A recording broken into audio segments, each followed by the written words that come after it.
পাড়ার বৌদির সাথে দীর্ঘদিন ধরে প্রেম, পরকীয়া ধরা পড়তেই বিয়ে দেওয়া হয় তাদের। কি দিনকাল পড়লো বাড়া, বৌদির সাথে প্রেম। দেশে মেয়ে কি কম পড়েছে নাকি বাড়া? ও বাবা, বলছি কি আমি একটা বড় ভুল করে ফেলেছি। কি হলো ভোতার বালগুলো? কি সুন্দর একটা খবর পড়ছিলাম, এসে পুরো গার্মেন্টে দিল। বলো কি ভুল করেছো শুনি।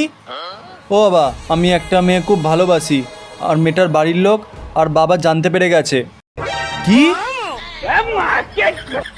টেনশন করিস না, আমি আছি, ওর বাবার সাথে আমি বুঝে নেব। কিন্তু বাবা, ও তো আমাদের পাড়ার কাউন্সিলরের মেয়ে। এ তুই কি করেছিস? এখন চারিদিকে ভোট চলছে, ভোট। আমি ঘর থেকে চললাম বাড়া, তুই গান মারা গা। বাবা, তাহলে আমাদের বিয়ের কি হবে? বিয়ে তোমার গায়ে ঢুকি দেওয়া বোকাচোদা, আমার পেছন পেছন আসবি না, যা এখান থেকে। ছলো ছলো নয়নে